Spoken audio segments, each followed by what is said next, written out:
Okay, and welcome to my first Let's Play. Before we begin, I believe I need to give you a little bit of a history about myself. My first exposure to gaming was not actually a console. No, it was actually an old DOS computer that we had at my house. Actually, DOS computers weren't old at the time, they were cutting edge, but a little bit of history about it. My father worked for a computer company and would bring home free DOS games that he would install on the computer and let me play. And that was my first exposure to gaming. I used to play games like Halloween Harry, Where in the World is Carmen Sandiego, Jill of the Jungle, Hugo's House of Horrors, all sorts of DOS games of varying genres, platforming, adventure, mystery. So I had a lot of PC exposure to gaming when I was young. So to kick off my first Let's Play, I figured I would go back to my childhood roots and play an old favorite of mine when I was a kid, which was Star Trek 25th Anniversary. So let's not waste any more time and let's get to it. Interplay. There's that theme again. Space, the final frontier. These are the voyages of the Starship Enterprise. Its 5-year mission: to explore strange new worlds, to seek out new life and new civilizations, to boldly go where no man has gone before.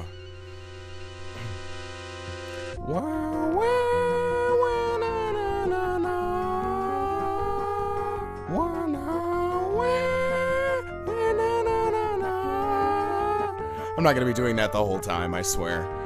I just love the theme song, man. It brings back such good memories of the old days of watching the original series with my father.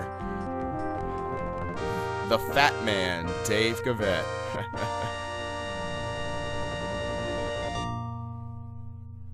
And here we go. First mission is Demon World. Awesome.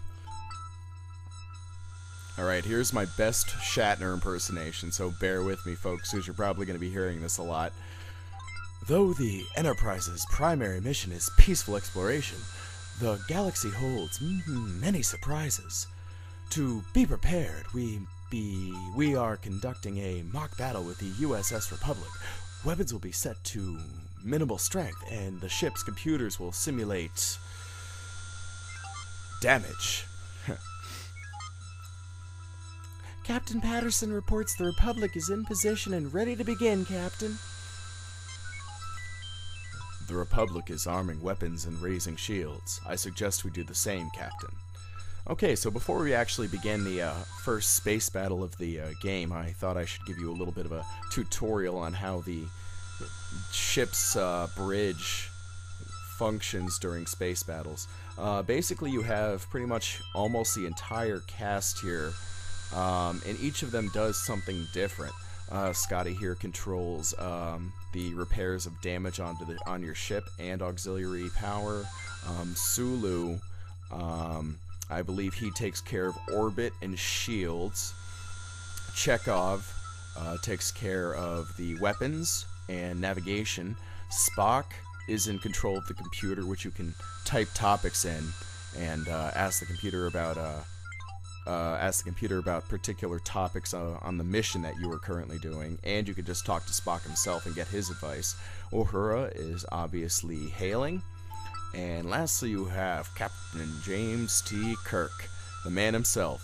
He controls the beaming down to the planet and the actual game options like saving and loading games and whatnot. And one other thing, I can't quite remember, but we'll actually take a look at it after the battle is over. So without further ado, let's get right to it. Oh wow! Oh, already hitting the oh man, I'm already hitting the engines. I'm getting, oh wow, this is pretty horrible. It's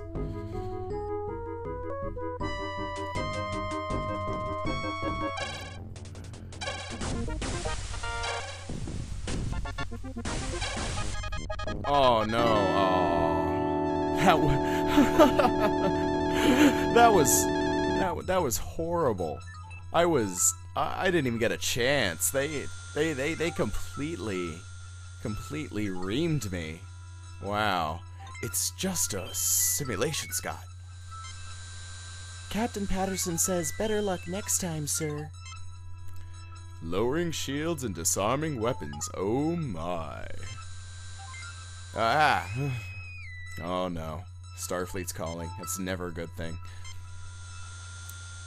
Alright. I actually remember a lot about this game from when I was a kid, so I'm not going to have you look through these large blocks of text. I'll just give you an update on what's going on. Basically, on a planet called Pollock 5 or 3 or something like that, or Paulus, I don't remember, but on a planet there are some monks that claim that they've spotted a demon and are being harassed by demons on a nearby mountaintop, and it's your mission to go and investigate what's going on. So now that we have a little bit of free time, I'll go over everything. Scotty has his damage control options here. You can have him focus repairs on one of these many options. You can have the shields, phasers, photon torpedoes, the reflector dish, the bridge, whatever this is, and the engines. Or you can have him give the auxiliary power, which we're not going to activate right now. Sulu has orbit and shields. Yes. Chekhov has navigation and weapons. Spock has talk to Spock and the computer. Uhura has hailing, obviously. And Kirk has, I guess that's the captain's log and the beaming, and obviously the game options right here where you save. And I'm gonna save right here because I think it's always a good idea to go ahead and save at the beginning of a game just so you have a point to work from. So we're gonna go ahead and navigate. And the way the navigation works is that the manual comes with a printed version of this star map, and numbers indicating which places are where. So if you want to go to the right place, you actually have to consult the manual and figure out where you're going.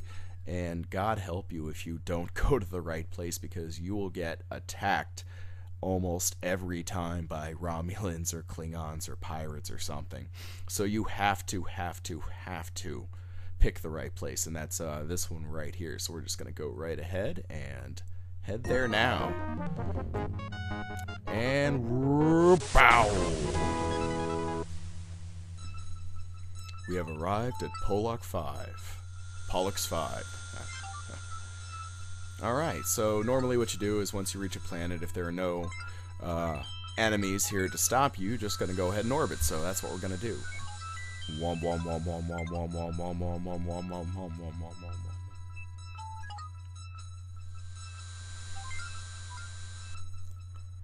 Entering standard orbit, Captain. Oh my. Alright, now that you've entered orbit and your shields are down, you can just go ahead and beam on down. Let's go, Kirk. Woo! First mission, go. Spock, come with me. Mr. Scott, you have the con. Oh god.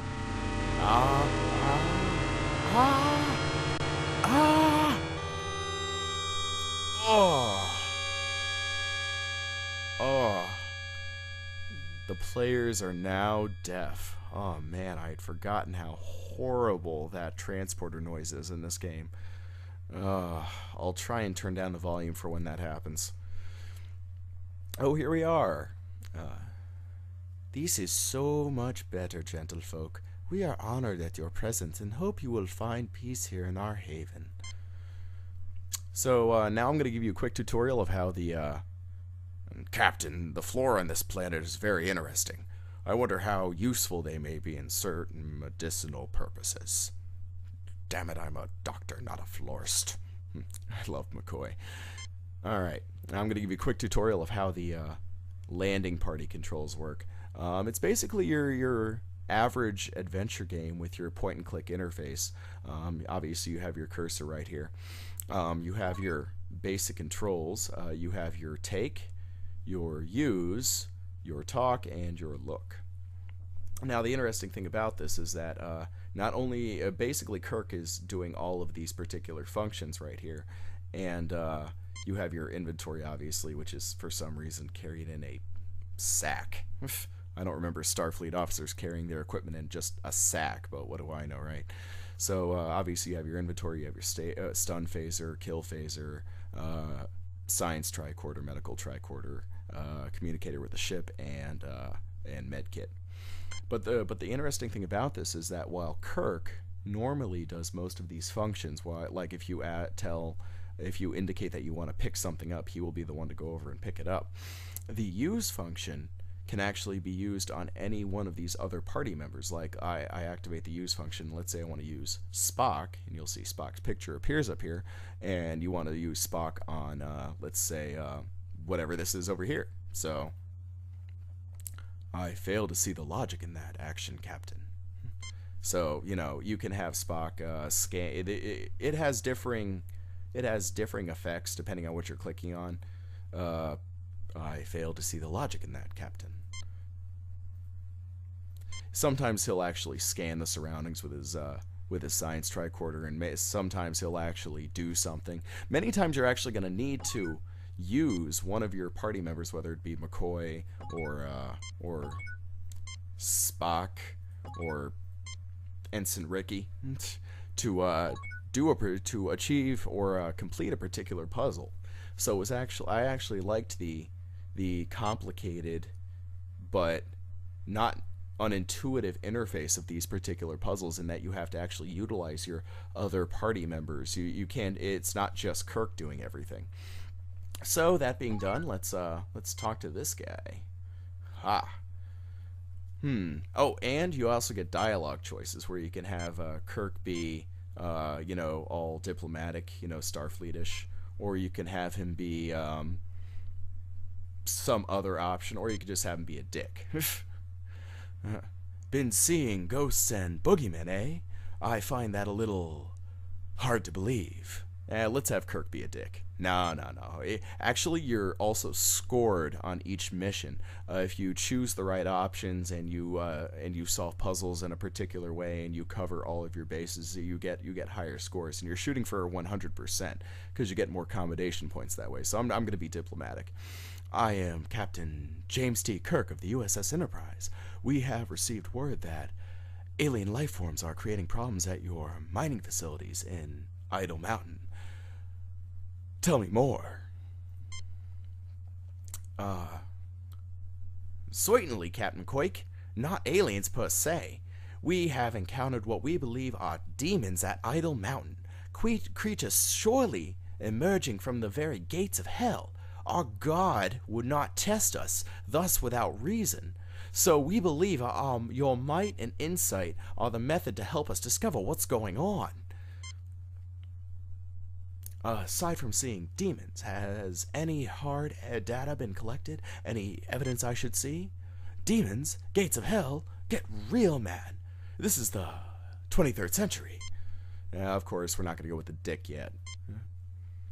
A skeptic would consider everything merely anecdotal or unproven. My people will gladly tell you their own stories, so you need not hear it secondhand through me.